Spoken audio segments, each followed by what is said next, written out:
O que é o infinito? Naruhodo. Bem-vindo ao Naruhodo, podcast para quem tem fome de aprender. Eu sou Ken Fujioka. Eu sou Altair de Souza. E hoje é dia de quê? Fúteis e úteis. Você quer apoiar a ciência?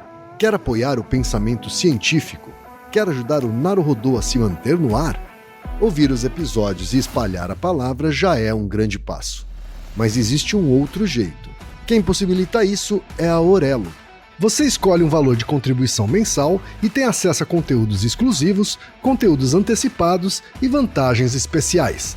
Além disso, você pode ter acesso ao nosso grupo fechado no Telegram e conversar comigo, com Altair e com outros apoiadores. Toda vez que você ouvir ou fizer download de um episódio pelo Orelo, vai também estar pingando uns trocadinhos para o nosso projeto. Combinado?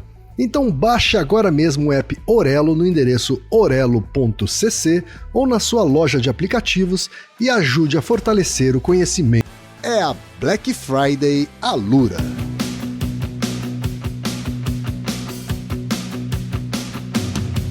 Altair, temos pergunta de ouvintes, Altair. Uma pergunta que Nunca acaba! Uma pergunta que nunca acaba! demandaria um tempo infinito para ser respondida, mas vamos ter que discretizar esse infinito e trazer as respostas parciais que temos até agora. Tá certo, vamos tentar falar sobre infinito de uma maneira finita, então. Isso. Vamos fazer um disclaimer inicial. Eu não vou dizer que tem 4 causas do infinito, assim, a ideia não é essa, né? E o desafio, né, que me tomou alguns anos dessa pergunta. O infinito tem definições, só que elas são definições meio áridas. Esse episódio não é pro povo de exatas. Se você é, matemático mesmo, você vai ver que eu vou cometer umas obscenidades, elas são totalmente previsíveis e esperadas. Porque o conceito do infinito, ele é um conceito que une exatas humanas e biológicas, mesmo. Sim. E a ideia é criar essas pontes. Então eu vou abrir mão do rigor, mas vou construir pontes que provavelmente, se você entende infinito por uma certa vertente, você não pensaria. Isso reflete muita angústia de uma das nossas ouvintes. Tá certo, então, até disclaimer feito. A primeira pergunta veio justamente de uma professora de língua portuguesa, a Lucineide Lima de Paulo, que é de Belford Roxo, Rio de Janeiro. E ela diz o seguinte: queridos Altair e Ken, a qualidade do trabalho de vocês, que une precisão e simplicidade, me leva à decisão de lhes dirigir uma grande inquietação, o infinito. Sou infinitamente confusa porque eu não compreendo a noção de infinito. O universo é infinito? Você vai indo e vai indo? Os números são infinitos? Aceito isso meio sem questionar porque não quero sofrer. 1, 2, 3, ok. Mas me dizer que há um infinito entre os números, entre 1 e 2, entre 1,1 e 1,2, né? 1,1, 1,2, 1,3, e ainda tem um infinito para o lado negativo. Gente, como conceber isso? Meu cérebro dá até tilt. Há um jeito dócil de assimilar a noção de infinitude? Abraços infinitos a vocês que tanto admiro. Ô Lucineide, muito obrigado pelas palavras. A gente é que admira a persistência de vocês aqui no Naruhodo. Ele ainda tira um sarro aqui de si mesma, Altair. Eu não sou de exatas, viu só? Sou professora de língua portuguesa. Será essa a razão de eu não digerir infinitos? Não é a razão. Não é a razão, Lucineide. Embora o Altair já tenha dado disclaimer aí que a gente vai fazer um episódio dirigido para todo mundo, né? Exatamente. Não só pro pessoal de exatas. A gente tem também o e-mail do Fabiano Ventura, que é do interior de Santa Catarina, mas atualmente mora em Joinville e trabalha com vendas. E ele diz o seguinte: olá, quem é o Altair, como vocês estão? Estamos bem. Estamos bem, né? Apesar de tudo, apesar do mundo não estar contribuindo, né? Do planeta derretendo e guerras, enfim. Mas estamos bem dentro do possível. Sempre ouço o pessoal parabenizando vocês pelo ótimo trabalho que fazem e eu quero começar diferente. Quero agradecer por fazer o que fazem. Realmente toda a pesquisa e curadoria do material que vocês fazem é extremamente cansativa, apesar de necessária, e aprender com vocês é muito legal. Continue enquanto fizer sentido. Continuar enquanto faz sentido é ótimo, hein, Altair? Esse é um bom critério, é um bom critério. É isso aí.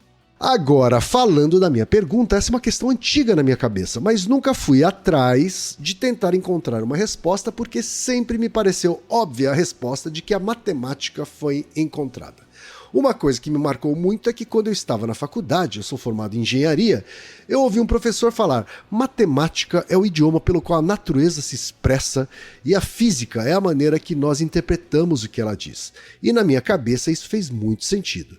Só que recentemente a pergunta voltou a ecoar na minha cabeça quando eu vi no meu Instagram uma pessoa afirmando que a matemática era inventada. Não discuti porque eu não tenho nenhum argumento, mas fiquei curioso com o fato de a pessoa afirmar, e aí começaram a surgir alguns questionamentos. Se a matemática é o idioma da natureza, todos os idiomas que nós conhecemos foram inventados. Uma coisa que me fazia pensar que a matemática havia sido descoberta é que ela é perfeita, entre aspas, há muito tempo. Não teria como alguém ter pensado em tudo, mas aí eu lembrei das dízimas periódicas e pensei: meu Deus, tem falha? Aí lembrei que não pode dividir por zero. Infinito, positivo e negativo. E nesse momento eu parei de pensar e percebi que daria um episódio muito bom. Tomara que vocês topem falar disso. Topamos! Jogou a bucha pra nós. Não restou outra coisa senão a gente topar. Altair, o infinito pode ser explicado de uma maneira acessível, mas com argumentos científicos, Altair? Pode. Não, assim, o infinito é experienciado por todo mundo. É que as pessoas não percebem isso. O infinito é um conceito muito legal porque ele é de fato a intersecção entre a lógica, a filosofia e a matemática, assim. Eu trouxe esse e-mail do Fabiano, porque ele é muito bom, exatamente, né? Primeiro porque ele jogou a bucha pra gente, né? Claro. Então, assim, tudo bem, eu te dou a resposta, mas você me dá o tempo. Então levou uns anos pra sair essa resposta. Então tá tudo bem. Acho que é um acordo tácito. Justo. Mas a inquietação dele, né, é muito interessante, assim, porque ele fala: eu fiz engenharia e tal, aí me disseram que a matemática é inventada, a matemática ela é muito perfeita há muito tempo, não teria como alguém ter pensado em tudo. Aí eu pensei em dízima periódica, que é uma coisa que não acaba, né? Sim. 0,33333 vai embora. E aí, meu Deus, tem falha, né? Esse jeito de pensar é o jeito como os gregos pensavam a matemática. É um jeito grego, né? Ou seja, ele fez uma reflexão filosófica aí, exatamente. Fabiano, não, é uma inquietação filosófica que é recorrente, volta nas pessoas. Certo. As pessoas têm a noção de que a matemática, assim, é algo inerentemente perfeito, que descreve a natureza e é a linguagem da natureza. Inclusive, muitas pessoas de exatas caem nisso. As pessoas não acreditam, mas eu tenho muita dificuldade de matemática. Assim, nas matérias da escola, eu nunca tirei 10 em todas. Eu sempre tirei nota média. Eu tirava 7, mas em tudo. Eu era médio em tudo. Certo. Tá? Então, assim, eu não tinha uma matéria que eu ia melhor. Eu ia igual em todas, médio. E a matemática era o que tirava mais da minha média, sabe? Era que puxava mais, né? Eu sempre tive dificuldade de matemática, e é por isso que eu me esforço muito, assim. Eu fico batendo nas coisas que eu tenho dificuldade, sabe? Eu não fico reduzindo as coisas que eu tenho mais facilidade. Estudo ainda matemática com frequência. Eu tenho muito contato com matemáticos mesmo, né? Puros e aplicados e tal. E a matemática é uma pessoa exigente. Ela não se vende barato. Tá? Essa é a ideia. Né? Então é por isso que tem uma aura de uma coisa intelectual demais, ou que seja inacessível. Ela não é inacessível, ela só é difícil. Certo. E ela é difícil para todo mundo. Seja você que se acha burro por matemática, seja você que é pesquisador com doutorado, pós-doutorado em matemática. É difícil para todo mundo. Tá? Então é uma coisa que não se vende barato. Essa é a ideia. Porque é uma abstração, né, Altair? Matemática é uma abstração, por isso não é tão fácil assim mesmo, né? Então, é uma linguagem, e é uma linguagem que você não pratica no dia a dia. Ela usa elementos que você não tem muito correlato no dia a dia. Sim. Né? Principalmente quando ela vai ficando mais abstrata. Você pega aritmética, um pouco de álgebra até vai, né? Que é a coisa do ensino médio e tal. Mas chega coisas que você trabalha com objetos, né? E a ideia desse episódio é trazer um pouquinho dessa abstração. Tá? Que essa abstração tem uma ponte com o mundo moderno, atual, presente, mas tem uma coisa que é da matemática mesmo. E um dos objetivos desse episódio é desconstruir essa ideia de que a matemática é perfeita. Tanto é que tem campo de pesquisa em matemática. Se ela fosse perfeita, não precisaria pesquisar mais nada, ela já está pronta. Verdade. Então, assim, muita gente que é das exatas fica com essa coisa, né? A matemática foi descoberta ou inventada. Assim, eu venho da psicologia, né? Eu nunca vou deixar de ser psicólogo. Na psicologia, a pergunta é meio óbvia. Vem do Piaget. Né? A matemática foi inventada. Ela não é a linguagem da natureza, ela não é a descoberta, ela é autorreferente da gente. Se a gente fosse outra coisa, A matemática seria outra coisa. Claro que a matemática reflete certas propriedades naturais, com uma certa acurácia, né? Sim. Só que assim, eu dizer que por exemplo, né? Eu dizer que a equação da força na física é F igual a M vezes A, e essa equação descreve bem fenômenos, não quer dizer que os fenômenos acontecem por causa da equação. Então, uma equação descreve o como de uma coisa, mas não o porquê. Por quê? Porque, por exemplo, F igual a M vezes A foi descoberto pelo Newton. Se o Newton, num contrafactual qualquer, se o Newton não tivesse nascido, tivesse sido outra pessoa, ou, na época do Newton, né, que era 1600 e pouco, não tivesse a peste negra, que obrigou ele a ficar internado em casa e criar o cálculo diferencial, a ótica, porque estava sozinho em casa. Não tinha videogame, não tinha internet, Netflix. Aí ele criou tudo, cálculo, a ótica e tal. Se isso não tivesse acontecido, a gente chegaria na mesma conclusão, só que de outro jeito, por outra pessoa. Sim. Né? Então, eu vou começar com um argumento barra de humanas, né? Que assim, um argumento por que a matemática foi inventada. Ela não é uma descoberta. Né? Ela não é a linguagem da natureza. A linguagem tem a natureza tem regras que são dela. Nós não somos onipotentes. Você dizer que a matemática é uma regra, é a linguagem da natureza, na verdade, você achar que você é onipotente em relação à natureza. E que você entende todas as regras pelas quais ela funciona. Isso não é verdade. Sim. E outra coisa, a matemática que a gente tem hoje, né? Claro que ela tem todo um rigor e tal, mas a matemática não deixa de refletir questões históricos sociais. Tá? Então, por exemplo, se a gente tivesse um futuro diferente, em que a matemática fosse mais descrita, a matemática ocidental, tivesse mais peso da matemática africana, moura e árabe, a gente teria outras coisas. Né? A gente teria descoberto coisas antes do que foi descoberto e teria problemas que não teriam sido resolvidos até hoje. Sabe? Então, imagina a matemática como se fosse um lago. A matemática é um lago, só que sem borda, tá? E você vai colocando água. Vai colocando água, ele vai enchendo, vai construindo uma forma. Dependendo da densidade da água, das características da água, a borda final vai ficando diferente. Mas não quer dizer que você chega na borda final do lago. Você chega na borda final da água que você colocou. E dependendo da densidade, eu tô fazendo uma analogia física, mas essa densidade pode ser um momento histórico, pode ser uma guerra que você ganhou ou perdeu. Né? Então, a matemática que a gente tem é muito influenciada pela lógica grega e hoje em dia europeia e americana. Mas teve muita matemática que foi subestimada na Arábia, na África. Teve sacadas, né? Maimônides é um exemplo, aí eu não vou entrar para não divergir muito, mas tem muita matemática em outras regiões que se tivesse sido absorvida a tempo, geraria outros tipos de solução que a gente tem hoje. Tá? Então, assim, só para resolver essa pergunta uma dessas perguntas do Fabiano, né? A matemática não é a linguagem da natureza, é a linguagem que os homens dão para a natureza. Não exclua o agente da explicação, tá? Essa é a pegada. E esse homem é um homem masculino, branco, europeu e grego. Tá? Tem essa pegada. Então existem outras linguagens possíveis, assim como existem outras linguagens no mundo, né? Então essa coisa de você falar que todos os idiomas foram inventados, claro que foram, né? Existe assim, eles não foram inventados intencionalmente, é uma construção coletiva, mas é uma invenção, né? Se você pensar, toda a gama de sons que a gente consegue produzir é muito maior do que qualquer língua que existe. Tanto é que a língua é uma simplificação, né? A língua é uma função simplificada a partir de toda essa expressividade que a gente tem na natureza. Então, isso dá uma outra paulada no pensamento. Muita gente de sociais, assim, que estuda pouca matemática, é assim, né? Fica achando que a biologia reduz, né? A biologia simplifica o pensamento social. É bobagem, é o contrário. Se você pensa na natureza biológica, a natureza biológica tem uma variabilidade tão grande, muito maior do que qualquer sociedade que você imaginar. Só que isso é incompreensível à luz da visão de seres não onipotentes como a gente. Então, a gente que não é capaz de verificar a variabilidade da natureza. Então, a gente acha que a biologia simplifica, mas na verdade não. Se você pensa, a seleção natural, ela modela por variabilidade. Ela não modela a média, ela modela a variabilidade. E essa variabilidade é muito maior do que qualquer sociedade que a gente pode imaginar. Então, a gente tem as sociedades reais, mas a gente tem uma série de sociedades potenciais que poderiam ter existido. Né? Mas não existiram por conta de certas demandas, forças e consensos sociais que estão para muito além da imaginação de um ser individual, não onipotente como a gente. Certo. Essa é a primeira grande resposta, tá? E o que o infinito tem a ver com isso? O infinito reflete isso. O infinito ele pode ser expresso de vários jeitos. Assim, depois dessa primeiro preâmbulo. Uhum. Pensa comigo, ó, eu não dei nenhuma resposta ainda. O que você acha que é o infinito?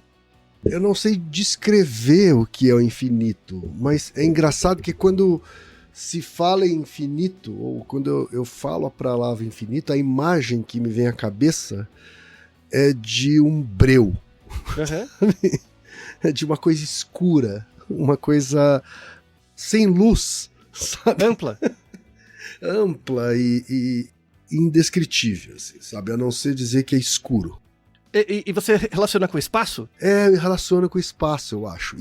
E relaciono também, ao mesmo tempo, com as menores partículas. Uhum. Sabe assim? Não, essa sensibilidade é boa. Mas assim, descrever é difícil. Isso, então, o que ajuda a gente a entender o infinito como uma coisa, né, é as descrições. Mas a sua descrição é bem sensível. Por exemplo, uma definição de infinito, que é uma definição meio besta, assim, o infinito é o contrário de finito. Então, assim, eu vou fazer níveis de descrição, tá? Sim. O infinito é o contrário de finito. Tá. Mas uma coisa finita eu consigo definir. Uhum. Então, o que seria uma coisa finita?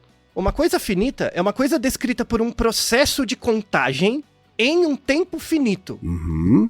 Deixa eu te dar um exemplo do que seria uma coisa finita, tá? É como um processo de contagem. Como é que você sabe que uma coisa é finita? Porque você consegue contar ela.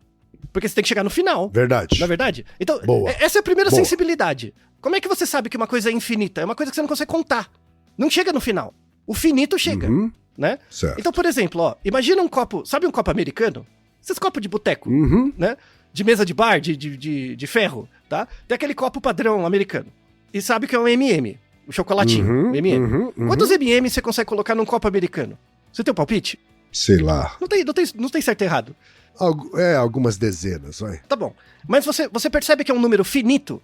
Sem dúvida. É um número finito, tá? Aí, como que a gente faria pra chegar nesse valor, né? Do número de M&Ms dentro de um copo americano? Você pega um copo americano, faz uma aproximação, mede o volume dele. Um copo americano tem mais ou menos 190 ml, né? Uhum. E aí você pega um M&M e mede a largura, a altura e o comprimento pra calcular o volume de um M&M, Sim. né? Uhum. Um M&M, ele tem uma largura de 6 milímetros, uma altura e uma profundidade de 1 milímetro, né? E aí, você converte isso, vai dar 0,6 mililitro, tá? Em volume. Uhum. Aí você pega 190, divide por 0,6, dá 317 mms. É uma aproximação. Então, dentro de um copo americano, cabe 317 mms, tá? Então, você chega nesse número aproximado porque você sabe, a priori, que a quantidade de mms num copo é finita. Então, dá pra você contar. Pode ser que dê trabalho, Sim. mas você pode contar. Então, imagina o copo cheio de mms. Você pega conta 1, 2, 3. Isso é um processo. É um processo de contagem que pode demorar muito tempo, mas é um tempo finito. Uhum. Se você leva um tempo finito para contar uma sequência de coisas, é um processo finito. Então você tem uma coisa finita. Perfeito. Tudo bem? Uhum. Tá? Agora imagina que nesse copo de americano, em vez de ter M&M, tem glitter. Sabe aquele glitter que o povo usa pra poluir Sim, o mundo no carnaval? sim. Né? Então, Isso. você enche aquilo lá com glitter até a boca. Né? O glitter são bolinhas minúsculas. Uhum. Quantos pontinhos de glitter tem no copo americano? Complicado. Bem mais difícil Isso. de medir. Mas você sabe que é possível. Assim, Sim. dá muito trabalho, mas é possível, porque é finito. Uhum. Tudo bem? Sim. Então, a gente define o finito com base nisso, né? Um processo de contagem que, com um tempo finito, você termina, tá? Mesmo que demore muito. Perfeito. Mesmo que demore mais que a sua vida. Ainda continua finito, porque uma hora acaba, Uhum. tá? Sim. O infinito seria o contrário disso, né? É uma definição inicial, assim, tá, melhorou. A gente saiu do nada, deu uma melhorada, tá? Uhum. Deu uma melhorada. Então, mas ainda, né? Aí vale a pena falar um pouco da história, assim. A primeira vez que o infinito foi citado, né, pelo menos num texto escrito, foi um texto de Anaximandro em 500 a.C. Quem é Anaximandro, Altair? Anaximandro, ele é naquela época que todo mundo era filósofo, matemático, tudo junto, né? Aham, Então, o Anaximandro, ele fazia parte da... O Aristóteles veio um pouco depois, né? Ele fazia parte de uma escola... Na verdade, a gente falou um pouquinho dele, mas não citando o nome dele, no episódio 171. Por que o tamanho do papel sulfite era um A4, né? Que a gente descreve a religião pitagórica, Né? Aham. Então, os gregos, na época lá do Pitágoras, eles não viam a matemática como uma ciência, eles viam a matemática como uma religião. Né? Era uma religião com dogmas. Né? E os dogmas da religião pitagórica diziam que a matemática era exata. A matemática, se você estuda a matemática, você vai descrever os princípios da natureza. E daí que surgiram a proporção áurea, aquelas coisas todas, né? Regras. E tem tudo a ver com a arte grega, né? Uma coisa simétrica, bela, né? Uma coisa harmônica, né? Isso tem muito a ver com o ideário grego, né? Principalmente essa percepção pitagórica. E aí o coitado do Hippasus de Metaponto, que era o cara que a gente descreveu no 171, episódio dedicado a ele, que ele foi o primeiro cara que descobriu o número irracional. Ele descobriu raiz de 2. Aí quando ele descobriu raiz de 2, que é um número que não tem fim, né? E aí a mesma angústia do nosso ouvinte aqui, o coitado, o Fabiano, a dízima periódica. Acabou, lascou-se, né? Então ele... Pi, né? Quando as pessoas começaram a falar de pi. Isso, exatamente, pi, né? Aí o que aconteceu? Danou-se. Então, nesse episódio, no 171, você mostra, Hippasus de Metaponto mostrou, poxa, existe um número que é a divisão de 2 números inteiros, não dá inteiro. Né? Aí os amigos dele falaram, a conta parece que não tá errada. Então o que a gente vai fazer? Mudar a nossa religião ou matar o cara? Óbvio que matar o cara, né? Aí mataram o cara, pra não dar conta da religião. Triste, né? Triste, tá? Então, assim, Anaximander era dessa época, tá? Certo. E aí ele descrevia, assim, a ideia de infinito, ele chamava de apeiron. Apeiron em grego é infinito. Apeiron, Tá. né? Só que aí é interessante que os gregos, eles tinham medo do infinito. Porque o infinito mostrava uma falha, né? Assim, mostrava uma falha. Isso tem a ver com a concepção de Deus deles, né? A concepção de Deus, mesmo Deus sendo falho, né? Tem aqueles deuses falhos que cometem problemas, que sofrem e tal. É tudo parecido com o que a gente tem, né? Então, assim, eu quero virar um Deus a partir do momento que eu entendo as regras da natureza que são dadas por seres imperfeitos. Então, como os deuses são imperfeitos, mas as coisas têm uma certa regra, eu, como um ser imperfeito, mas parecido com aquele, só que eles têm poderes extranaturais, né? Supranaturais. Se eu descobrir essas regras, eu vou me tornar um deus, né? E aí tem muitos casos disso, né? Então, a busca de Anaximandro, enfim, outros filósofos também. E aí eles tinham medo do infinito, né? Euclides, por exemplo, quando ele... O grande livro de Euclides, né? O de geometria, porque os gregos faziam matemática com uma régua, um esquadro e um compasso. Não tinha álgebra. Certo. Não tinha x igual a 3. Né? Você lembra dos números romanos. Você acha que dá pra fazer álgebra com número romano? Difícil. Já é tudo V, I, C. Difícil. Você vai pôr o X? Já tinha o X. O X era um número, não dá pra pôr uma variável. Então não tinha álgebra. Né? Então eles tinham dificuldade de lidar com o infinito. Sabe quando foi a primeira vez que o infinito foi usado num texto? Assim, texto mesmo, matemático, como valor, né? Foi em 1655. Uau! 1000 anos depois dos gregos, né?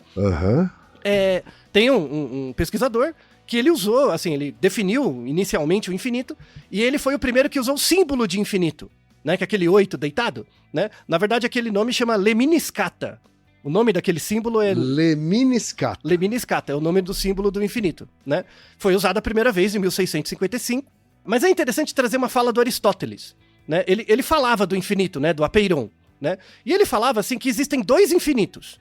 Tem um infinito potencial e o infinito atual. É interessante essa definição, porque ela volta de vários jeitos, tá? O infinito potencial é uma coisa do campo das ideias. Assim, quando você pensa em infinito, por exemplo, que na sua cabeça, né, é o infinito potencial. Quando eu pergunto pra você o que é infinito, você descreve como um espaço escuro, vazio e tal, né? Esse é o infinito atual. É como você representa o infinito. Certo. Então o infinito tem essas duas partes, né? Tem uma parte infinita potencial e a infinita atual, né? O que a matemática hoje estuda é essa parte mais infinita atual. Mas tem essa ideia, tem 2 infinitos meio que competem, assim, ou trabalham juntos. E é interessante que em 1450 tem um matemático que é o Nicolau Cusanus, né? Ele tem um termo eu deixei um verbete de infinito de um dicionário de filosofia. Aí tem todo o histórico, é bem legal, né? Que ele descreve, né, filosoficamente, né, que toda quantidade contínua, seja ela geométrica, perceptual, física, é dividida em 2 sensos: o senso ideal e o senso atual. Então, mesmo na filosofia, a ideia de infinito potencial e atual continua. Tem essa coisa, né? Isso volta no Kant. No Crítica da Razão Pura, o Kant fala do infinito, em 1781. Ele tece a diferença entre discretização e continuidade. Então, uma coisa que é discreta é uma coisa que você consegue contar em partes. Volta no exemplo do M&M. Um copinho de M&M, eu não posso dividir o M&M em grupinhos de 5. Sim, pode. Ou seja, eu tenho o copo de M&M, que é um conjunto, eu posso dividir em conjuntos menores. Pode. Ou seja, eu posso discretizar. Eu pego um conjunto finito e discretizo em outros conjuntos finitos, né, maiores ou menores. Isso é discretização. Então, uma coisa infinita, discreta, é uma coisa que você consegue discriminar em partes menores. Perfeito. Tá? Mesmo que ela seja infinita. Então, o Kant trouxe na filosofia uma coisa que na matemática surgiu depois. A prova matemática. Então, existem coisas infinitas, que são infinitos atuais, né? Existem coisas infinitas que eu consigo dividir em partes, que também são infinitas, mas são contáveis. Dá pra contar, tá? Pode ser que eu não chegue no final da conta, mas dá pra contar, tá? Isso é diferente da noção de contínuo. Quando você pega uma coisa realmente contínua, uma reta, que não tem buraco, não tem espaços lá dentro, né? Não dá pra contar. Você consegue dividir em partes, você pega esse contínuo e divide em partes, mas essas partes são contínuas dentro delas também, então não dá pra contar. Então isso seria a ideia do infinito potencial, tá? Então isso ajuda a diminuir um pouco a angústia da nossa ouvinte, a Lucineide, né? Então, tem os números, tudo bem, eu consigo contar 1, 2, 3, vai embora, né? Mas aí tem 1.1, 1.2, e entre 1.1 e 1.2 também é infinito. Mas como? Sabe? Então é uma coisa louca. É exatamente isso, é essa angústia que o Kant descreveu, que vem lá do Anaximandro, depois do Aristóteles, do Nicolas Cusanus e do Kant, né? Que existem dois tipos básicos de infinito. Tem o infinito que você consegue dividir em coisas que você conta, que são os infinitos contáveis, né? Esses, assim, são interessantes, mas não é tão surpreendente. O negócio é o infinito contínuo, porque mesmo que você quebre ele num pedaço, ele é contínuo ainda, então você não consegue contar. Porque quando você conta uma coisa, você limita ela. Já parou pra pensar? Quando você conta uma coisa, você cria um conjunto dessa coisa, logo você limita. Sim. E quando você limita uma coisa, você entende. Mas a natureza é muito maior que você ser insignificante, né? Isso tem muito a ver com o nosso episódio anterior, não é verdade? Sim. Né? De mostra como Sim. você é insignificante. E ao mesmo tempo as coisas são estimulantes quando você entende nisso, né? Então assim, chegamos à conclusão de que o infinito é uma coisa não finita, a gente definiu o que é finito, e tem basicamente dois tipos de infinito. O infinito que dá pra contar e o infinito que não dá, tá? Assim, que são coisas que tem a ver com a densidade. A densidade dos elementos dentro do conjunto infinito é tão grande que você não consegue ver os pontos. Vira um plano, uma massa de coisa. Você não consegue ver as unidades básicas, tá? E aí, o Kant mesmo falava, né? Por que as coisas contínuas, realmente contínuas, elas são potenciais e não atuais? Não existe na natureza o infinito, o contínuo. É um potencial. Por quê?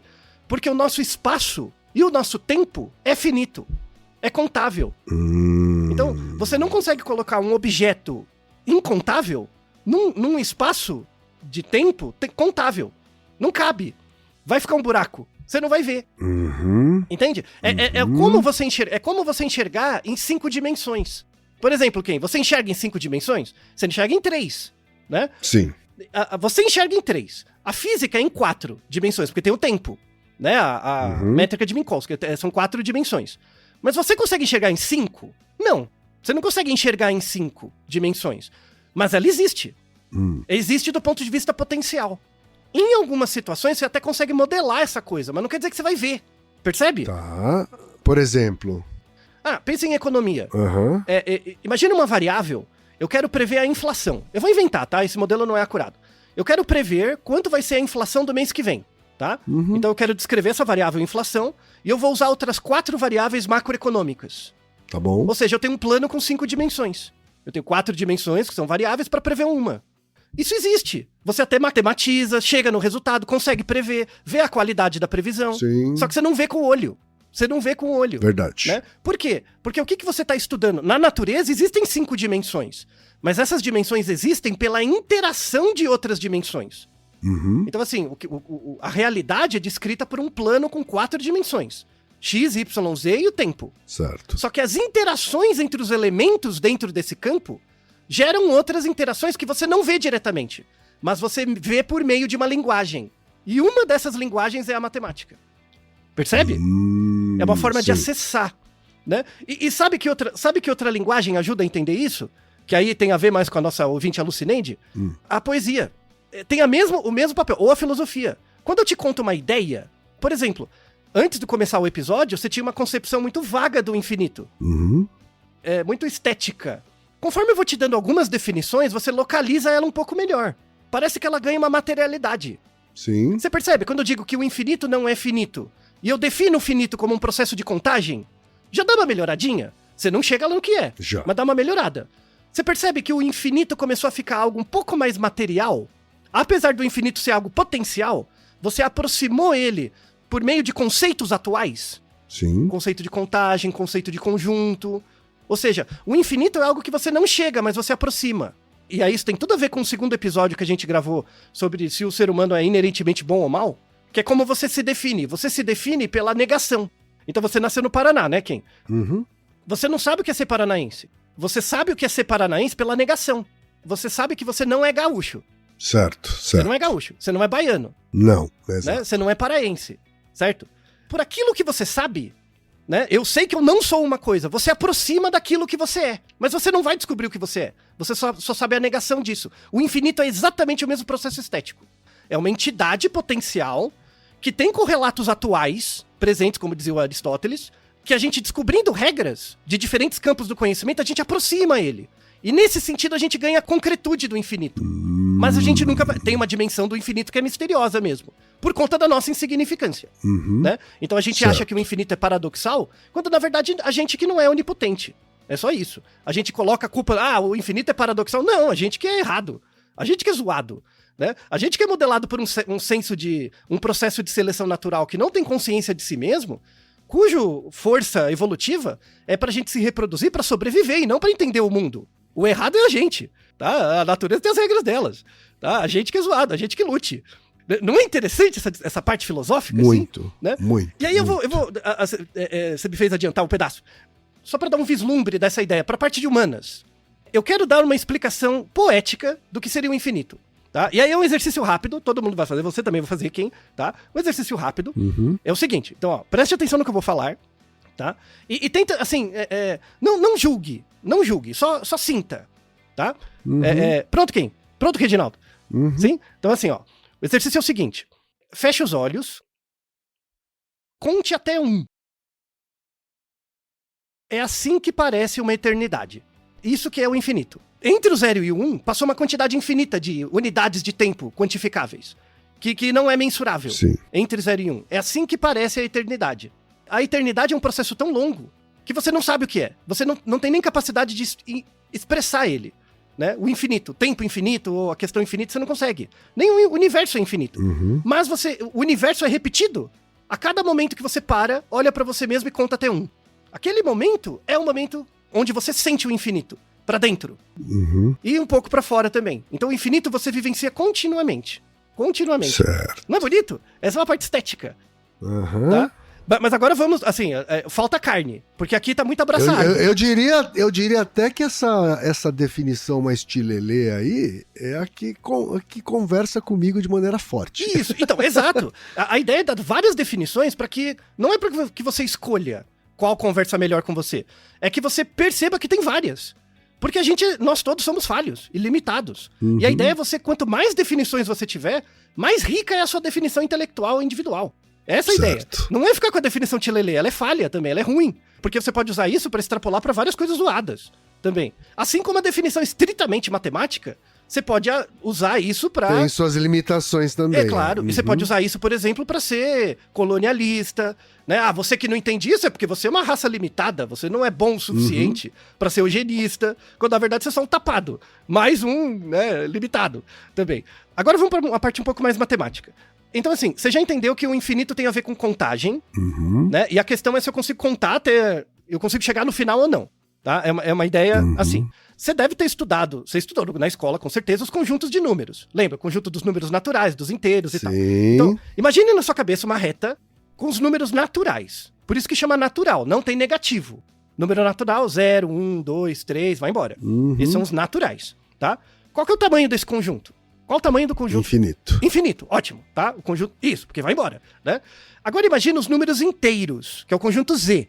Os números inteiros, ele é parecido com os naturais, só que tem os negativos do outro lado, tá? Por isso que é chamado número inteiro, porque ele é inteiro, mas não é natural. O natural inclui. O natural é coisa que você vê na vida. 0, 1, 2, 3 bananas, 4, tá? Sim. Os inteiros são os negativos. Não tem número negativo na natureza. Na natureza não tem menos uma banana. O negativo é somar com o inverso. A gente fala muito no episódio duplo, que eu pessoalmente gosto, que eu explico lá o que é número complexo, né? Que é 135 e 136. Como que eu sei que eu sou eu mesmo e não você, tá? E aí eu entro nessa parte. Mas, ó, pensa comigo, fala com o coração, tá? Tem o tamanho do conjunto dos números naturais, tem um certo tamanho, e os números inteiros incluem os negativos. Qual que é o tamanho do conjunto dos números inteiros? Pra mim é infinito também. Isso, é infinito também, tá? Mas qual dos dois é maior? É o natural ou o inteiro? Coração, não. Então, intuitivamente o de inteiros, né? Porque ele tem infinito pra um lado e pro outro. Exatamente, não parece? Exatamente, tá? Uhum. Aí a gente vê a contradição do infinito e por que ele não é um número, necessariamente. Ele não partilha a mesma questão do número, tá? Coloca a reta dos naturais e a reta dos inteiros, uma em cima da outra. E faça correspondências de um com o outro. Então, por exemplo, o 0 do natural bate com o 0 do inteiro. Beleza. Sim. O 1 do natural bate com o 1 do inteiro. Beleza. Sim. Aí eu vou fazer assim, ó. Eu vou pegar, porque você concorda que o natural só tem um lado e o inteiro tem os dois lados, positivo e negativo? Sim. Tá? Eu vou fazer assim, 0, 1. Aí eu vou pegar o 2, e jogar pro lado do menos 1. Eu pego o 2 e jogo pro lado do menos 1, Bom, tá? ok. Aí o 3, eu vou jogar pro lado do 2, positivo. O 4, eu vou jogar pro menos 2. Tá. Tudo bem? Você concorda que eu tô criando duas séries de números? Sim. Então, de um lado vai ter 0, 1, 3, 5, 7, 9, vai ter os ímpares. Uhum. E do outro lado vai ter os pares. Uhum. Tá? 0, 2, 4, 6, 8, vai ter os pares. Sim, com sinal negativo, é. Isso, do lado negativo. Ou seja, os dois conjuntos não são infinitos, Sim. mas vai ter uma total correspondência entre todos os elementos. Todos os elementos dos naturais vão ter um parzinho nos inteiros. Logo, o tamanho dos dois infinitos é igual. Você parou pra pensar? Sim. O tamanho dos infinitos é igual. Mesmo, assim...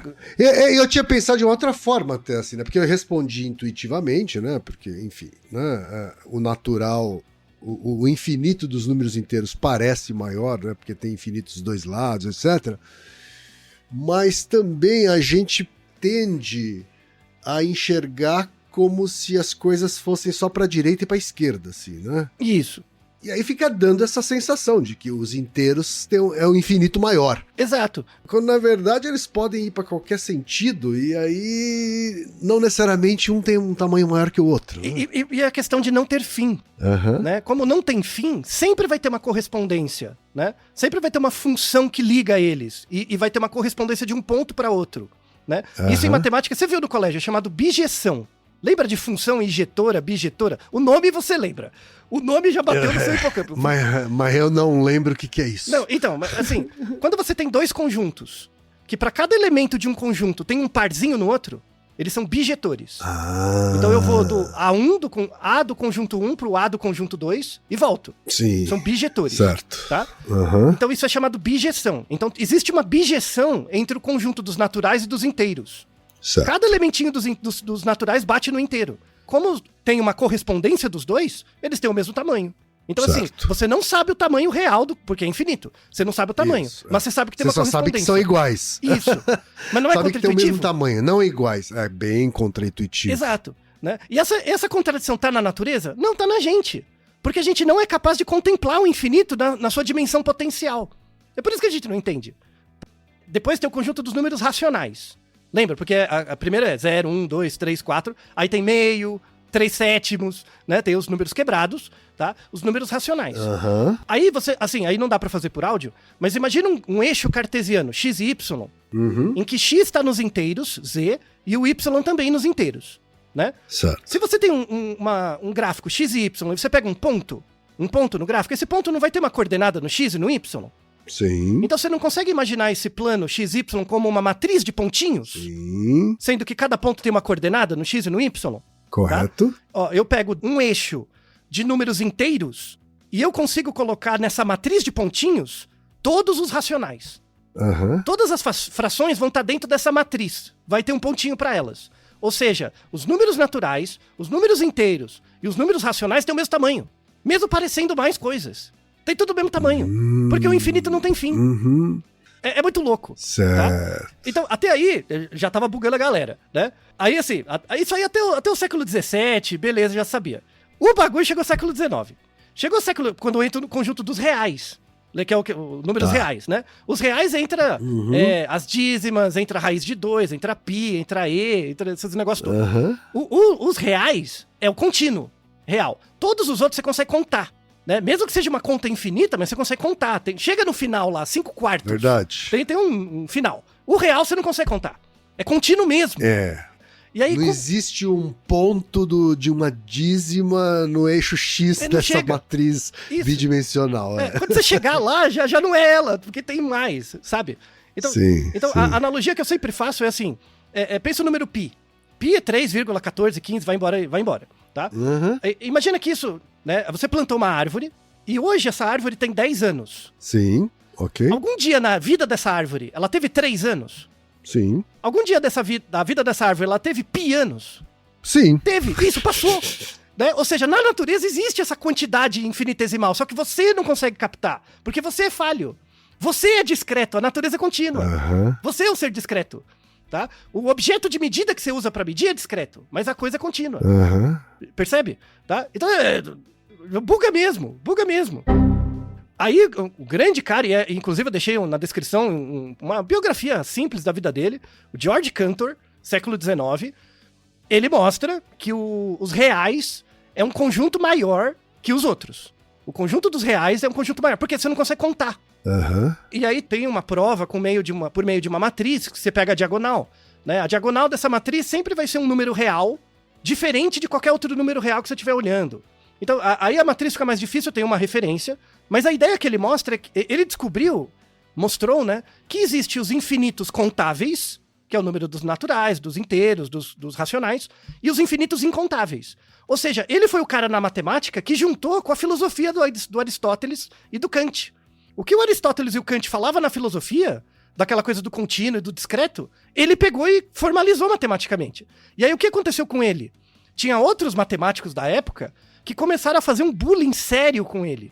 Mesmo. Eita. Porque uma coisa que o Cantor falava tinha implicações, isso era século XIX, é a mesma coisa dos gregos. Muita gente que é matemático raiz, roots, que se não sai de casa, né, começa a ter uma visão muito religiosa da matemática.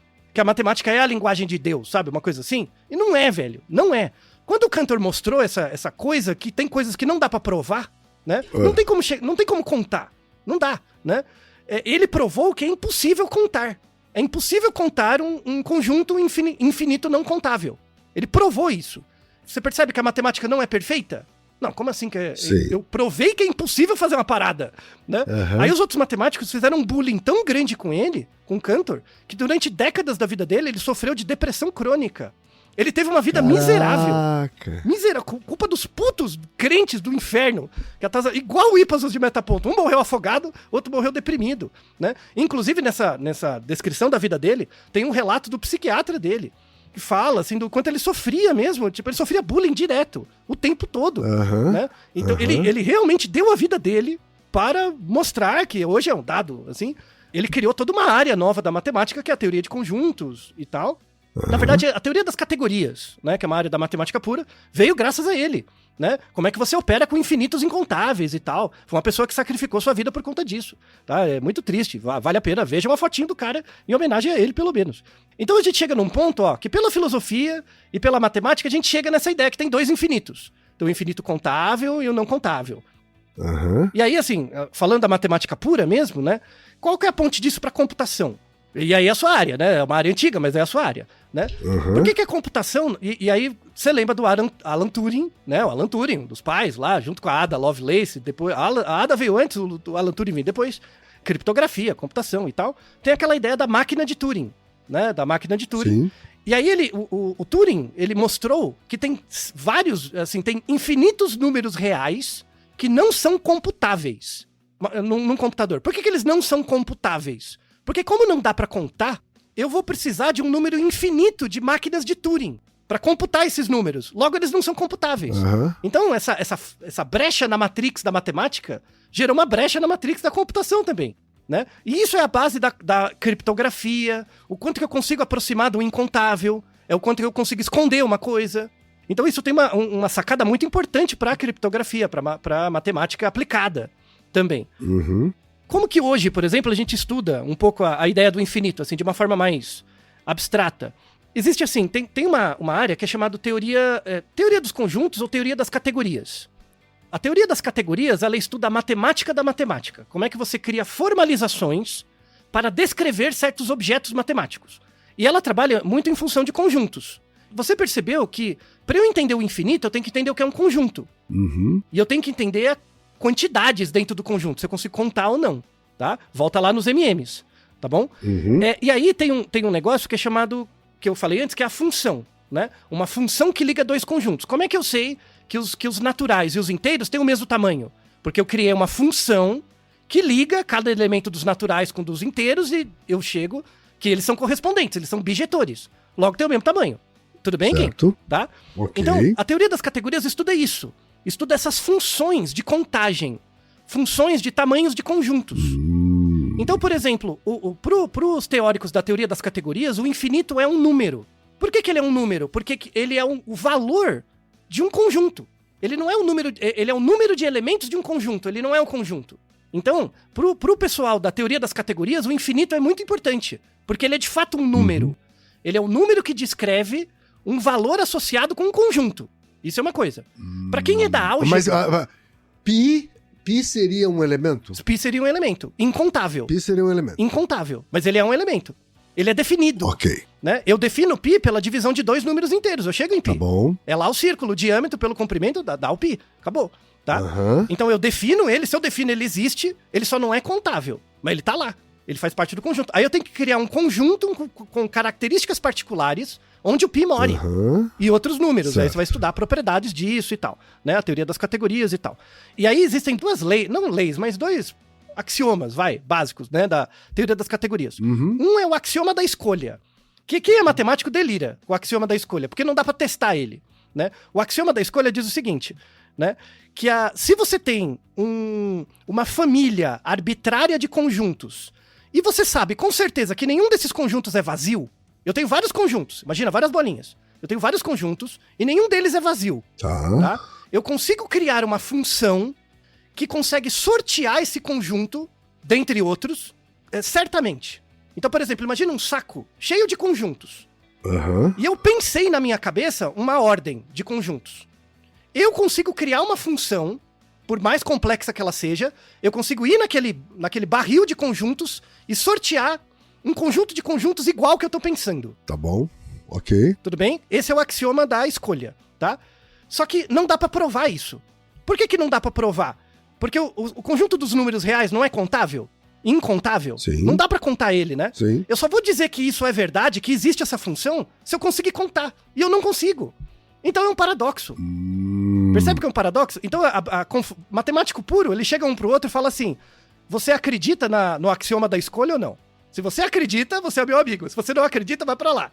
Né? Tipo, é a piada deles. Aham. Né? Você percebe que até em matemática pura tem dogma.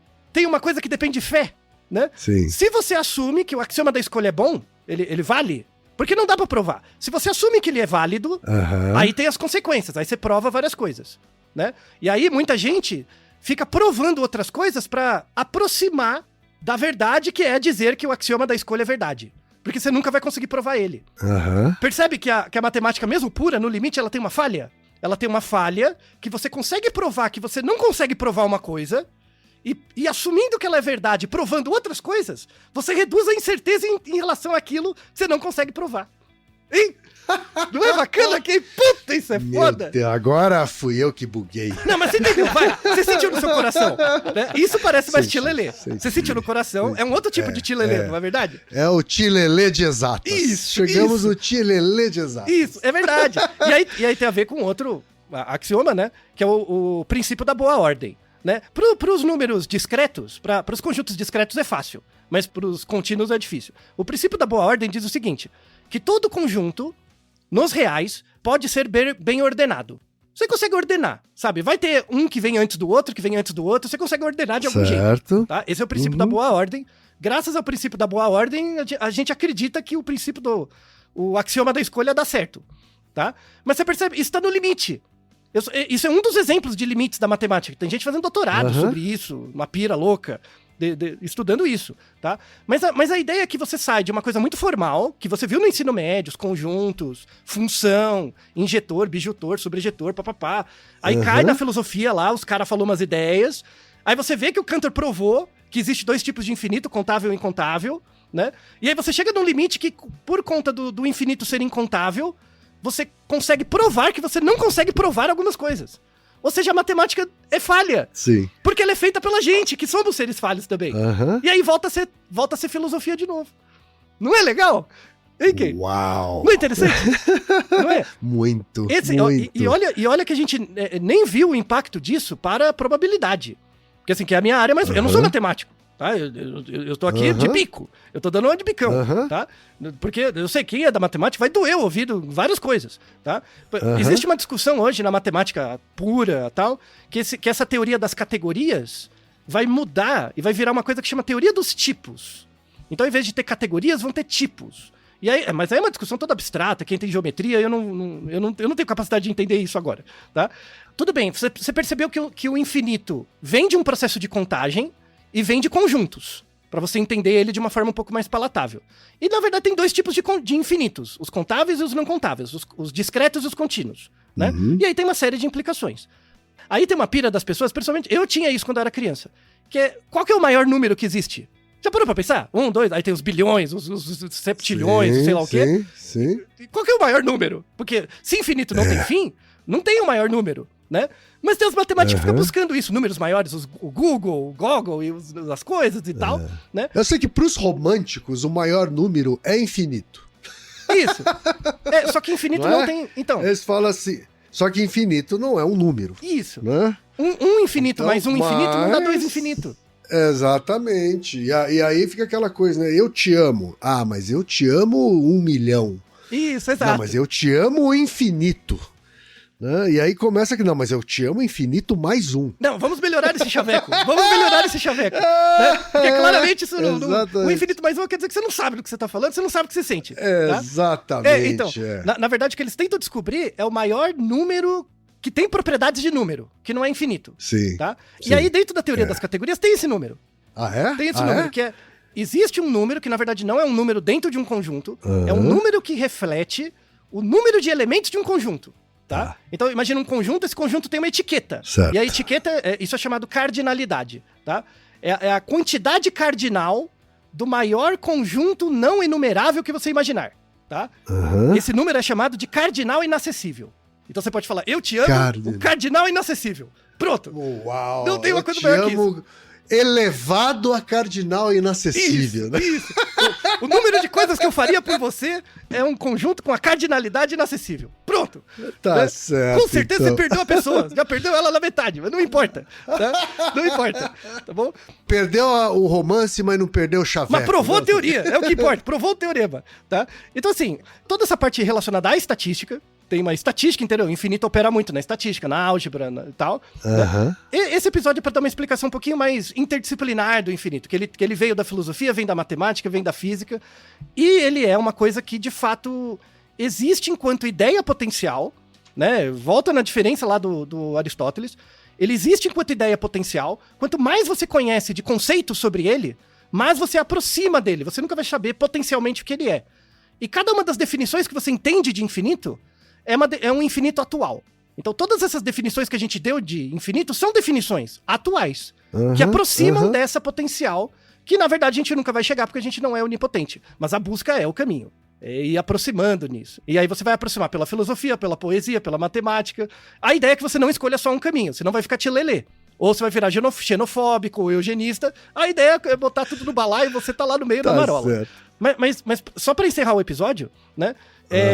Vamos deixar como recomendação final deste episódio um vídeo que está entre os primeiros links da descrição, que é chamado Time Lapse of the Future, né? Um time lapse do futuro, que é um vídeo muito acurado. Recomendo que você veja sozinho, assim, numa tela boa, tal, com uma qualidade de áudio e vídeo bom, que é um vídeo que conta sobre o futuro do universo, né, até o final dos tempos mesmo, então o que seria de fato mais próximo do infinito que chegaremos, né, como o futuro, a Terra vai acabar muito antes disso, né, mas é só para dar um pouco de dimensão, né, do tamanho e da grandiosidade desse conceito de infinito e do tempo.